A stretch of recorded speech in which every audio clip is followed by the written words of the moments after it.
천사 날개 펴고서 이 땅에 내려와 그때에 부른 노래가 또다시 들리니 이 슬픔 많은 세상에 그 위로 넘치고 온 세상 기뻐 뛰놀며 다 찬송하도다. 우리 4절도 찬양 드릴까요? 옛 선지에 언행하여 베들레헴 성에 주 예수 탄생하시니 온 세상 구주라. 저 천사 기쁜 노래를 또다시 부르니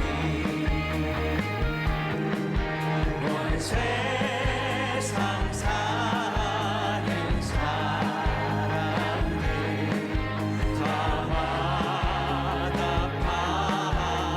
화답하도다. 평강의 왕이 오시니 평강의 왕이 오시니 다 평안하여라.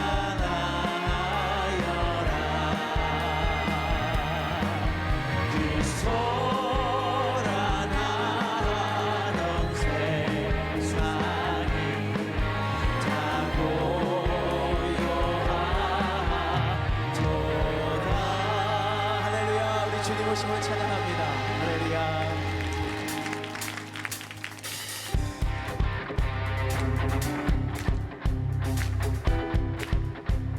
참 반가운 성도요, 참 반가운 성도요, 다 이리 와서 베들레헴 성 안에 가봅시다. 저 부유에 누이신 아기를 보고 엎드려 절하 엎드려 절하세 엎드려 절하세 구주 나셨네.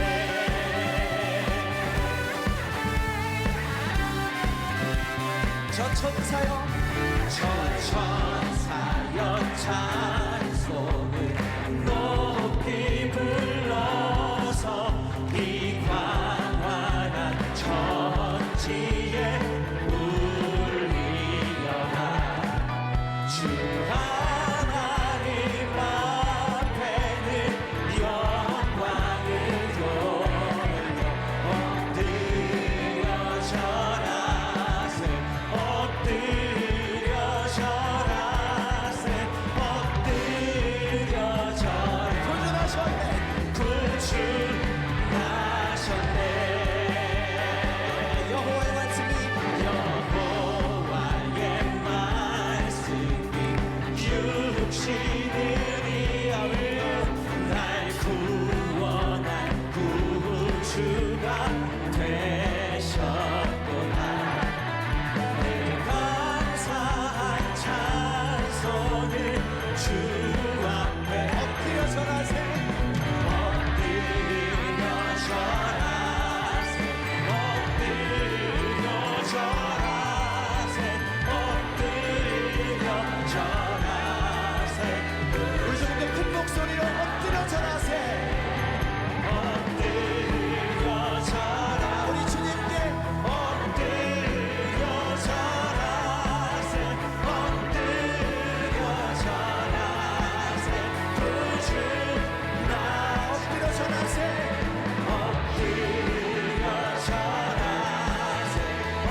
엎드려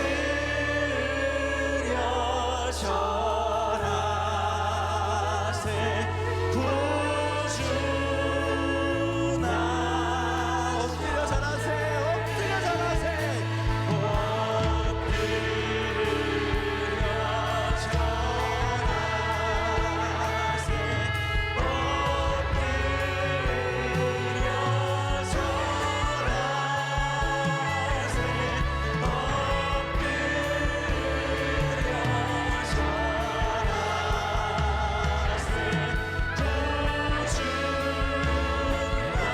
우리 주님께 우리의 기쁜 마음을 다하여 엎드려 절하세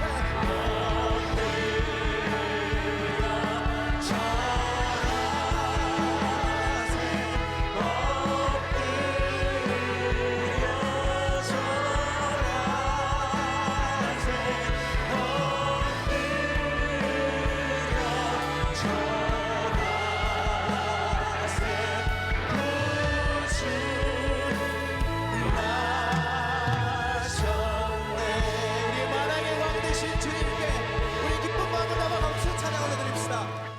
오늘 설교 본문은 아까 제가 칸타타 앞에서 읽었던 그 본문이기 때문에 따로 성경 봉독 없이 말씀 전하겠습니다. 성탄주일 예배로 주인공을 누구로 삼을까 하다가 오늘 주인공을 성경에 나오는 예수님 탄생의 주변에 인물들이 많았는데 목자로 정했습니다. 이유는 있습니다. 목자가 예수님 태어나실 때 주변 인물 중에 목자가 그래도 우리를 가장 많이 닮아 있다 저는 생각했기 때문에 그렇습니다. 동방박사보다 그리고 헤롯 대왕보다 그리고 예수님의 어머니 아버지보다 들판에서 양을 치던 목자들의 모습이 우리를 많이 닮아 있기 때문에 목자들이 만난 하나님을 좀 소개하고 우리도 이 성탄의 계절에 그리고 이 마지막 2022년 예배에 목자들이 만난 하나님 여러분도 만날 수 있기를 축복합니다. 목자들이 만난 하나님의 세 종류가 있어요. 세 종류가 있는데 이 세 종류의 하나님을 제가 이렇게 표현해 봤습니다. 만유, 구유, 그리고 향유 이렇게 정했습니다.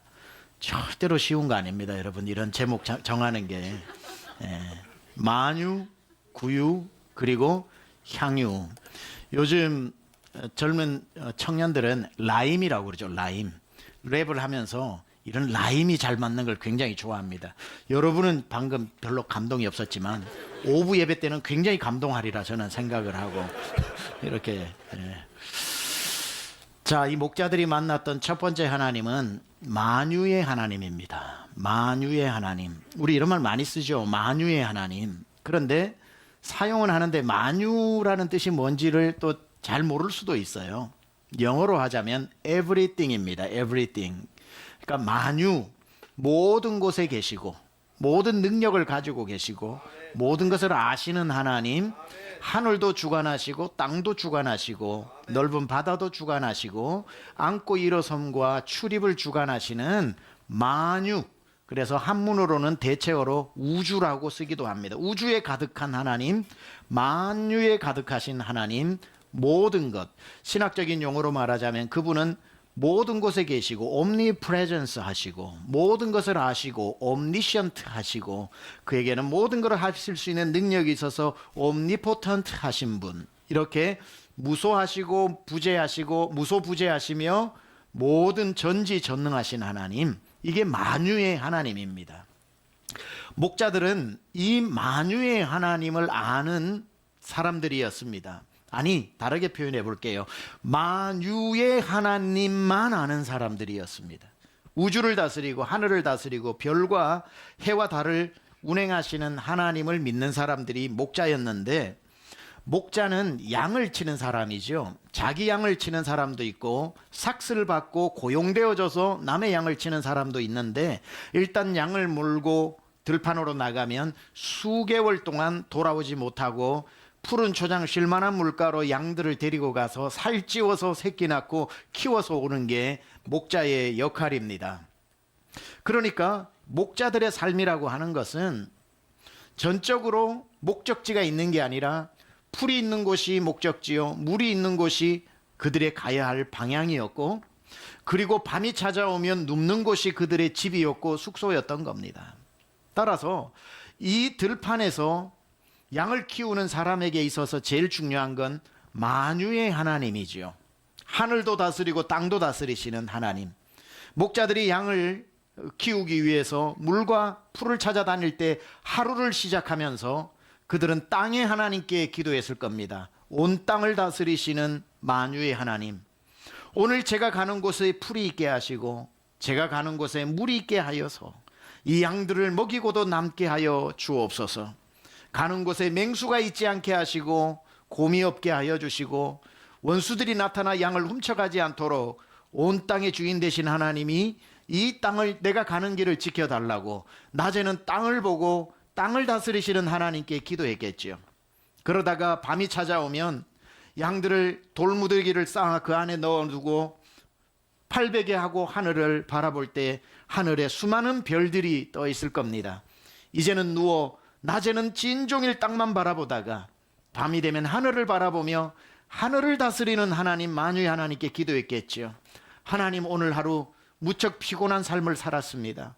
눈꺼풀이 천근만근이라 제가 잠을 자야 할 터인데 하나님께서 하늘에서 내려다 보시며 이 양들이 무사할 수 있도록 맹수가 와서 이리와 승냥이가 와서 양들의 목을 물어 뜯을 리 없게 하시고, 하나님, 내가 잠을 자야 할 터이니 졸지도 주무시지도 않는 다스리시는 하나님께서 저의 생명도 도둑대에서 지켜주시사 이 밤이 다 지나고 밝은 평안한 아침을 맞이하게 하여 주옵소서.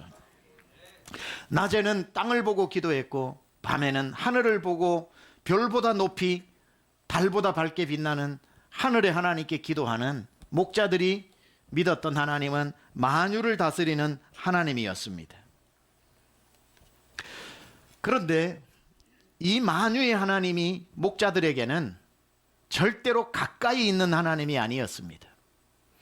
낮에는 장렬하는 태양보다 더 밝은 빛이지만 더 멀리 계셨고, 왜? 우주를 다스리셔야 하니까. 밤에는 초롱초롱 빛나는 별빛보다 더 멀리 계시고, 만유의 하나님은 언제나 멀리 계신 하나님, 저 먼 곳에서 인생을 내려다보시는 하나님, 그런 하나님을 목자들은 믿고 있었던 거지요. 이 정도쯤의 믿음이라면 온 세상 사람들이 다 이 정도 믿음은 가지고 산다는 사실을 우리는 생각해 볼 필요가 있습니다. 목자들의 오늘 이 하늘을 다스리고 땅을 주관하는 만유의 하나님을 믿는 것이 그리 대단하지 않는 것은, 지금도 저 산골에 가면 기억니은 읽을 줄도 모르는 할머니들도 새벽 4시면 정화수를 떠놓고 비나이다 비나이다 천지신명께의 비나이다, 지발하고 우리 자녀 4명 무사하게 하시고 이번 공무원 시험 하는 첫 번째 아들 급제하게 하시고 이름은 모르지만 천지신명이라고 부르면서 기도하고 있는 그 사람들이나 이 목자들이나 다를 바 없는 하나님을 믿고 있는 것, 만유의 하나님을 인정하고 그 이름이 뭔지는 모르겠지만 신이 있다라고 분명히 믿는 유신론자는 이 세상에 75억 인구가 다 유신론자라는 거예요. 저마다 종교마다 이름을 다르게 붙여서 그 신을 부르기도 하고, 이 종교는 이렇게 부르기도 하고, 때로는 너무 많아서 이름조차 붙일 수 없어서 인도에는 신이 3억 3천 신이 있다고 그러잖아요. 어떻게 이름을 다 붙입니까? 그래서 아테네를 방문했던 바울이 보니까 아테네는 다신교 아닙니까? 신상을 만들어 놓고 예배하는데 붙이다 이름을 못 붙여서 마지막에 혹시나 있을까 싶어 이름 모를 신에게라고 이름을 붙여가지고 그 신에게조차 예배하고 있으니, 한국에 와서 보니까 브랜드 중에 노브랜드라는 브랜드가 있더라고요. 똑같은 거죠. 이름 없는 신이라는 이름을 붙여놓고 예배하는 온 세상의 사람은 하나님을 더듬어 찾아 알게 하기 위해서 그 안에 하나님의 흔적을 넣어두심으로 다 하나님이 있다고 생각하고 저마다 그게 부처인 줄 알고 알라인 줄 알고 아니면 3억 3천 개 신 중에 하나인 줄 알고 그렇게 믿고 있는 그러한 만유의 신, 천지를 다스리는 신을 믿지만 목자들의 믿음도 별반 다를 바가 없었다는 거지요. 그런데 놀라운 사실은 그 만유에 계셨던, 멀리 계셔서 닿을 수도 없었던 그 하나님이 이 목자들을 찾아오셨다는 거예요. 이게 놀라운 사건입니다. 목자들을 찾아오셨다는 것. 그리고는 8절 10절에서 이야기합니다. 그 지역의 목자들이 밤에 밖에서 자기 양떼를 지키더니 주의 사자가 곁에 서고 주의 영광이 그들을 두루 비추매 크게 무서워하는지라. 천사가 이르되 무서워하지 말라. 불안해가 온 백성에게 미칠 큰 기쁨의 좋은 소식을 너희에게 전하노라. 자, 기독교의 위대성이 그 많은 신들, 물론 다 가짜 신이고 존재하지 않는 신이긴 하지만 하나님을 찾아 더듬어 알게끔 만들어 놓은 신성 때문에 진짜 하나님을 만날 수 없어도 가짜 하나님이라도 더듬어 찾도록 만들어 그 많은 신들이 존재하지만 목자들이 봤던 신은 그 태양 너머에 계시고 저 별 너머에 계시면서 인생을 굽어 보시기만 하시는 그런 신이었는데, 기독교의 차별성은 그 멀리 계셔서 지켜만 보면서 우리 보고 올라오라 올라오라 내게로 오라 하지 않고 직접 우리의 인생의 한가운데로 찾아오신 사건, 이것이 성육하신 사건, 하나님이 인간이 되어 이 땅에 오신 사건. 어떠한 신도 인간이 신을 찾아오게끔 기다리지 그 하늘에서 인간을 찾아 내려온 신이 어디 있습니까? 그래서 놀라운 기독교의 성육의 이 신비는 모든 것을 차별화하는 기독교의 가장 강력한 믿음이 되는 겁니다. 모든 백성에게 미칠 좋은 소식이 왔는데 그 소식이 뭐냐고 보니까 11절 12절에 오늘 다윗의 동네에 너희를 위하여 구주가 나셨으니 곧 그리스도 주시니라. 너희가 가서 강보에 쌓여 구유에 뉘어 있는 아기를 보리니 이것이 너희에게 표적이니라 하더니, 뭐라고 얘기합니까? 너희가 오늘 다윗의 동네 즉 베들레헴으로 가면 거기에 구유에 누워 있는 아기를 볼 것이다. 그 구유에 누워진 아기가 바로 세상을 구원하고 너를 구원하기 위해 온 그리스도요 네 인생을 책임지는 주인인 주시라라고 이야기합니다. 만유에 계셨던 하나님이 드디어 목자들에게 구유로 찾아오신 겁니다. 그래서 만유에서 어디로? 구유로. 이것이 기독교의 가장 위대한 하강이라고 이야기할 수 있지요. 이제 하나님은 만유에만 계시지 않고 구유에 계십니다.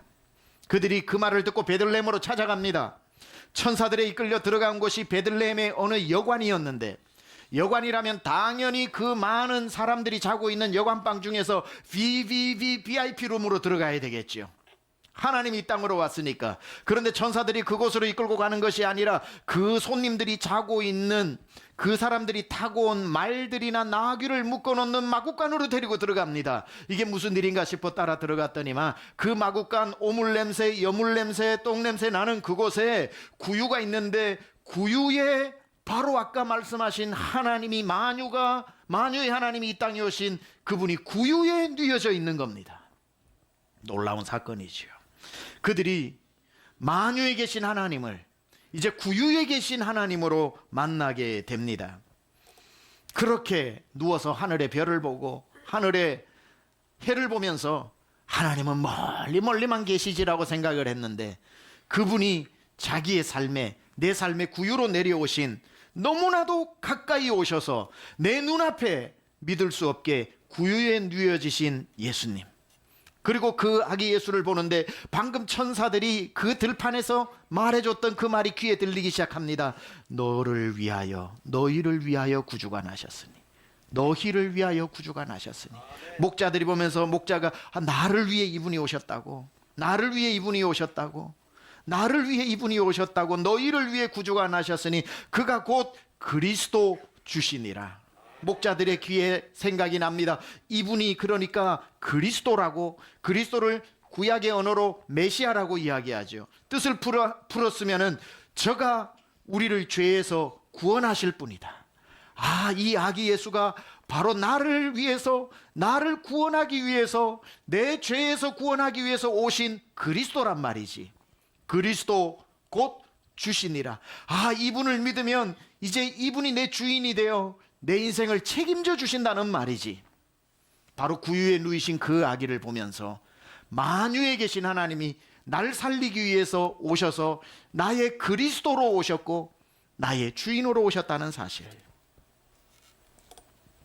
바로 이들이 만유의 하나님을 안다고 구원받는 게 아니에요.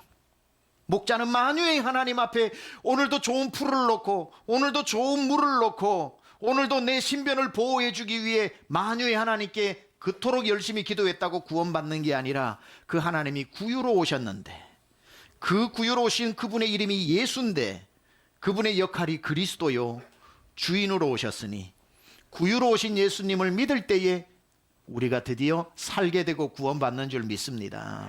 교회 안에도 마찬가지입니다.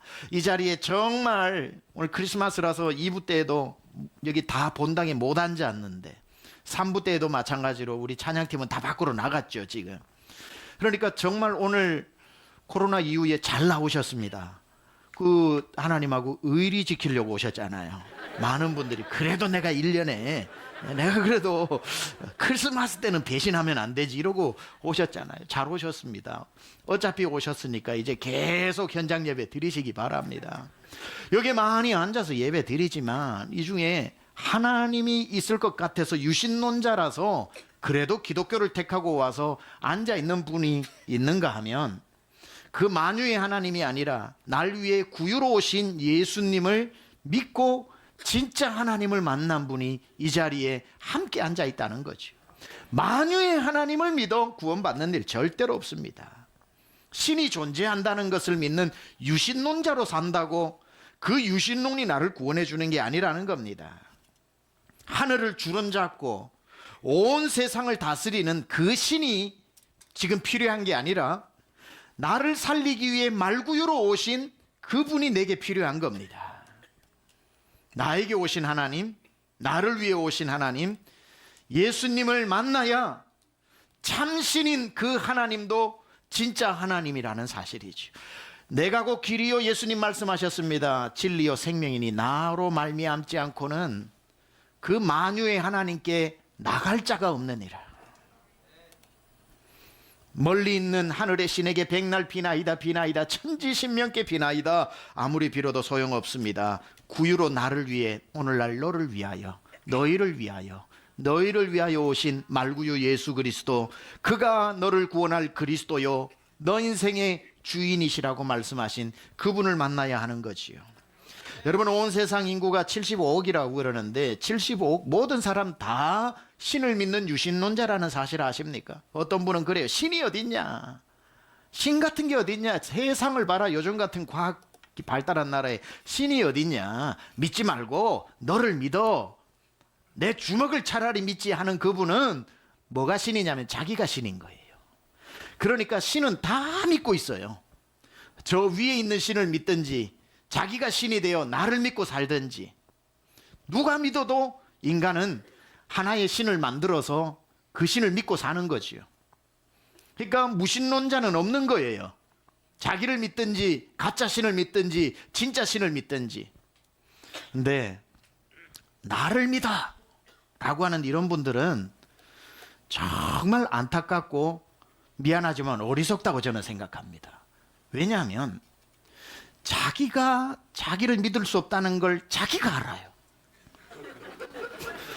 절대로 나를 믿어서는 안 된다는 걸 자기가 알아요. 왜냐하면 내가 아무리 결심을 해도 사흘도 못 가는 그런 사람을 어떻게 믿고 살아요? 2022년 정초에 세웠던 계획 3월 달에 다 벌써 없어졌잖아요, 여러분. 아침에 결심한 결심을 저녁까지도 못 끌고 가는 나를 믿고 살아요. 저는 그럴 마음 없어요. 어젯밤 10시, 밤 10시 설교 준비 다 마쳤지만 밤 10시쯤 되면 다시 주일을 맞이하기 위해서 설교를 다듬습니다. 노트북을 열어놓고 집에서 열심히 다시 처음부터 이렇게 설교를 이렇게 고업을 하고 있는데 바로 그 옆에 김영모 빵집에서 온 슈크림 하나가 그 빵이 놓여 있는 거예요. 왜 거기에 두었는지 모르겠는데 제가 갖다 둔 겁니다. 물론 갑자기 그게 들어오는데 너무 먹고 싶은 거예요. 밤 10시에 갑자기 준비가 잘 안 되는 거예요. 그 빵이 자꾸 들어와 가지고 마음의 결심으로는 안 되겠다. 그래서 입으로 혼자 선포를 합니다. 밤 10시에 슈크림빵 먹는 놈은 미친 사람이지. 제정신이면 먹겠냐. 밤 10시다 밤 10시. 절대로 밤 10시에 누가 그 크림빵을 먹냐. 한 3번을 제 입으로 선포를 하고 10분 지나고 봤더니 빈 종이가 있는 거예요. 10분 못 지나서 먹어버린 거예요. 제가 그렇게 다짐을 해도 저의 의지를 꺾지 못하고 슈크림은 제 뱃속으로 들어가 있더라고요. 빈 봉지만 덩그러니 남아있는 그 모습에 제 손으로 2번 머리를 치면서 아이고 내가 나를 믿어요? 저는 이런 저를 믿고 살 마음 전혀 없어요. 사람이 얼마나 연약한 존재인데 신을 믿지 말고 내 주먹을 믿어라. 절대로 우리는 날마다 우리를 배신합니다. 우리가 우리를 배신해요. 아무리 결심을 해도 결심대로 되지 않습니다. 우리는 심히 연약한 존재입니다. 우리는 자기 자신이 얼마나 연약하고 때로는 형편없는 존재인지 나에게 실망을 많이 해야, 그래야 내게 기대를 걸지 않고 진짜 나를 살릴 수 있는 주님께 소망을 둘 수 있는 겁니다. 내게 절망하지 않으면 자꾸 나를 믿으려고 해서 하나님 없어도 돼, 이 정도면 내가 할 수 있다고 나에게 기대를 거는데, 진짜 하나님 만난 사람은 자기를 신으로 삼지 않고 자기가 얼마나 초라하고 아침 결심 오후가 안 되어 변하는 연약한 존재라는 것을 알고 자기를 믿지 않고 세세무궁토록 변하지 않는 예수님께 무릎을 꿇고 주여 제 힘으로 살아보니 안 됩디다. 제 능력으로는 택도 없더이다. 주여 내가 어찌해야 구원을 받겠나이까. 주님 앞에 뻣뻣한 목을 숙이고 2 다리를 무릎 꿇고 주여 나를 불쌍히 여겨 구원하소서라고 주님 앞에 무릎 꿇을 줄 아는 사람, 자기에게 절망하고 주님께 소망을 두고 무릎을 꿇을 줄 아는 사람에게 살 길이 열리는 줄 믿습니다. 구유에 누이신 그 예수 앞에 무릎을 꿇을 줄 알아야 하는 거지요. 사람에게 절망하는 것 나쁜 일 아닙니다. 자기에게만 절망이 아니라 믿었던 사람에게 절망될 때도 있고, 내가 성공을 위해 달려가 이제 거의 성공 직전에 있는데 성공이 나를 배신하고 내 결심이 나를 더 초라하게 절망시키고, 사랑했던 사람에게 배신되어 절망당하고 믿었던 사람에게 배신당하고, 모아두었던 주식이 휴지 조각처럼 날아가 버리고 사놓은 땅 아무도 거들떠보지도 않는 땅이 되었고, 몇 개나 되는 건물도 근심덩어리가 되고, 아무 걱정 없을 것 같이 들어두었던 수많은 보험들도 절대로 나를 구원시키지 못한다는 그 모든 것에 절망하게 될 때, 눈앞이 깜깜해서 어떻게 살아야 할지 절망 속에 허우적거리다가 그때 섬광처럼 떠오르는 하나, 이런 절망 속에서 내가 살아날 방법, 나를 살릴 수 있는 유일한 분, 내가 무릎 꿇고 내가 구해야 할 분, 그 한 분, 나를 위해 이 땅까지 내려오신 예수 앞에 무릎 꿇고, 주님, 아무것도 나를 만족시키지 못하고 다 배신하더이다. 내가 쌓아두었던 성공, 모아두었던 재산, 키워두었던 자식, 내 몸 다 나를 배신하더이다. 예수 앞에 무릎 꿇고, 주여 제가 어찌해야 하겠사옵나이까. 나를 불쌍히 여겨 나를 구원하소서. 그때에 주님이 날 살리고 예수 안에 소망 있고 예수님이 날 절망에서 건져주시고 방치해 두시는 것이 아니라 그때부터 주인 되어 책임져 주시며 우리의 인생을 이곳에서도 죽어 영원한 세상에서도 우리의 구원을 보장하여 하나님의 자녀답게 이끌어 주시는 줄 믿습니다. 이 목자들이 그 마구간으로 들어갔을 때에 깜짝 놀랐을 겁니다. 왜 놀랐냐면 구유에 예수님이 누워진 것을 보고, 아니 만유에 계신 하나님이 어떻게 구유 같은 데로 올 수 있는가? 여기 구유에서 태어난 분이 있습니까? 없죠. 구유에 어떻게 올 수 있는가? 그 현상을 보고 놀랬겠지만 목자들이 두 번째 놀랬던 건 뭘까요? 그 구유와 자기들이 너무 닮아 있다는 것 때문에 놀랐을 겁니다. 그 구유는 그곳에 매여진 말과 나귀를 먹이기 위해 늘 그 곁을 지키는 사람이 존재라면, 방금 전에 양들 옆에 누워 있었던 자기들의 모습이 또 하나의 구유 아니겠습니까? 하나님이 구유로 오셨다면 구유 같은 내 인생에도 얼마든지 오실 수 있겠구나. 만약에 그 높은 하늘에서 어렵게 내려온 예수님이 헤롯 궁전으로 왔다면, 그럼 왕궁의 사람 정도는 돼야 구원도 받지 해서 마음 또 한 번 무너질 텐데, 구유로 왔으니 이 세상 인생이 얼마나 초라하고 비루해야 구유보다 못한 인생이 어디 있겠습니까? 구유까지 내려왔다면 내 인생 안으로 들어오시는데도 아무 문제 없겠구나.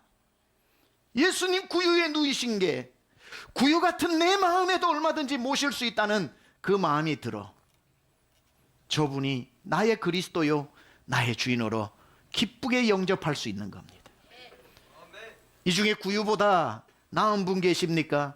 저는 저를 아무리 생각해봐도 구유보다 별 나을 것 없는 사람이더군요. 인생은 모두 예수님을 품어야 하는 구유들입니다. 겨우 차이가 있다면 황금 구유냐 나무 구유냐 흙으로 만든 구유냐 정도 차이 있을지 몰라도 우리 모두는 내 힘으로 예수님을 찾아갈 수 없이 예수님이 오도록 기다리는 움직이지 못하는 구유의 인생이요. 아무리 잘나도 구유끼리 전쟁이지. 구유보다 더 나을 것 없는 우리 인생, 다 예수님이 필요한 사람들인 줄 믿습니다. 저는 구유 같은 삶이라고 여러분 인정 혹시 안 할지 몰라도 저는 1000번 만번 인정합니다. 울죽은 두동면 은편이 하일레 18가구 초가집 유일하게 있었던 저희 집, 가장 가난한 구유보다 절대 낫지 않은 저희 집에 예수님 찾아오셨고, 구유보다 못한 집에 살고 있었던 구유보다 못한 저에게 주님 차별하지 않고 오셔서 구원해 주셔서 주님의 자녀 되었으니, 주님 왕궁으로 오셨으면 어떡할 뻔했습니까? 왕궁으로 오셨으면 저희 집 찾아오실 일이 없지요. 구유로 오셨기 때문에 구유 같은 사람도 아무 문제 없이 예수님 믿을 수 있었으니, 우리는 하나님 앞에서 구유라고 솔직히 시인하고 내 힘으로는 아무것도 할 수 없는 자라는 절망을 선포하고, 키에르케고르의 말처럼 하나님 앞에서의 절망이 하나님 앞에서의 가장 큰 선물을 받는 구원으로 이어지는 것처럼 구유로 여러분을 leo신 주님을 만나시기 바랍니다.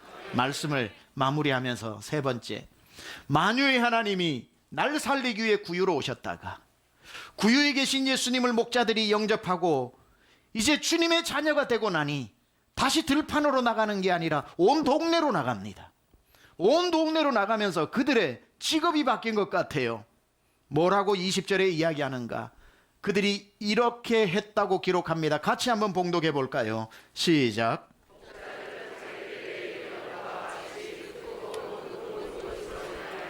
하나님께 영광을 돌리고 찬송하며 돌아가니라. 뭐 하면서 돌아갔다고요? 이제는 찬송하면서 돌아갔습니다. 저는 이 모습을 향유라고 표현해 보는 겁니다. 향기와 향유. 하나님 지금 어디 계시나요? 내 안에 계시지요. 예수님 어디 계시나요? 내 안에 계시지요. 그러나 예수님은 내 안에만 계시는 것이 아니라 나의 찬송 속에 거하시는 것이고, 내가 복음을 전하는 곳에 하나님은 그 복음 안에 계시는 거죠. 따라서 우리가 이 좋은 복음을 만나서 구유로 날 위해 오신 예수님 믿게 되어서 이제 죄에서 천국으로 가게 되고 의인이 되었고 주님을 주인으로 삼고 살아가는 이 복된 이 특권을 나만 가지고 살아가는 사람이 되어서는 안 되겠지요. 이제는 우리의 입을 통해서, 우리의 찬송을 통해서, 우리의 복음을 통해서 이 향기, 이 향유가 하나님이 그 향유 속에 담겨져서 전해져야 할 줄 믿습니다. 고린도후서 2장 15절이 그래서 이렇게 말씀하지요. 시작. 우리는 구원받는 자들에게나 망하는 자들에게나 하나님 앞에서 향기니라. 우리는 향기, 향유입니다. 더 이상 만유에 계신 하나님이 구유로 오셔서 날 구원하시고 이제 나를 향유 내음 나는 인생으로 만들어, 향기 나는 인생으로 만들어 복음을 전하게 하셨습니다. 2부 예배 때 이렇게 설교를 마쳤거든요. 설교 마치고 난 뒤에 목양실로 우리 신학교 조직신학 은사 목사님이 이렇게 한국 방문하셔서 만났습니다. 오늘 제 2부 설교를 들으시고는 조직신학 교수님이시니까 시스테메릭 디알로지, 조직신학은 조직에 있는 사람이 하는 신학이 아니고 성경이 어떤 시스테마이즈드 되어 있는지를 말하는 건데 저를 보시자마자 이렇게 얘기하시더라고요. 최 목사님, 오늘 설교가 삼위일체 하나님을 가장 정확하게 설교를 했다는 거예요. 저는 몰랐어요. 근데 그분이 그렇게 말씀하시면서 해석을 또 기가 막히게 해주셨습니다. 만유를 주관하시는 성부 하나님, 구유로 오신 성자 예수님, 성령의 기름 부은 향유가 되어 우리에게 기름 부어주시는 향유 하나님, 성령 하나님. 와, 그래서 제가 알겠습니다. 교수님하고는 빨리 들어가서 고쳤습니다. 그래서 오늘 3부에는 이 설교를 하게 되었는데 오늘 유튜브 설교는 3부가 나가는 걸로. 사랑하는 여러분, 얼마나 복된 복음입니까? 우리 성부 하나님 지금도 만유를 다스리고 계시고 성자 예수님 날 구원하기 위해 별을 넘고 산을 넘어 구유까지 오셨고 내가 예수님 영접하고 난 뒤에 내가 너를 떠나지도 버리지도 않고 우리 안에 내주하시면서 우리에게 날마다 향기로운 기름 부어주시는 성령 하나님의 임재 가운데서 우리가 살아가니 만유에서 구유로, 구유에서 향유로 가는 곳마다 예수의 향기 날리는 우리 강남중앙 권속되기를 주님의 이름으로 축복합니다. 하나님 아버지 감사합니다. 아무도 관심 가져주지 않는 들판의 목자와 같이 외양간의 구유같이 살았던 제 인생인데 거기까지 찾아오신 주님, 기어이 찾아와 날 구원해 주신 주님의 은혜, 만유에서 구유로, 구유보다 조금도 더 나을 것이 없는 제 인생, 모든 것 소망이 다 사라져갈 때, 모든 걸었던 기대가 허물어져 갈 때, 모든 것에 있어서 절망할 때, 그때 빛으로 다가오신 주님 앞에 무릎 꿇고 주님, 이제 제가 어떻게 살아야 합니까? 주님, 저를 불쌍히 여겨 구원해 주옵소서. 그때에 내게 손을 내미시고 내가 너를 구원하러 왔다, 내가 너를 책임지러 왔다, 나의 그리스도가 되어주시고 나의 주인이 되어주신 주님, 이 성탄에 절 찾아내시고 찾아주신 주님의 은혜에 감사드립니다. 이제 이 복음을 우리 성도들이 가는 곳마다 향기로 전하게 하여 주셔서 향유내음 가득한 예수 향기 나는 우리 강남중앙 모든 권속 가정 기업되게 하여 주옵소서. 예수님의 귀하신 이름으로 기도드려 싸움나이다.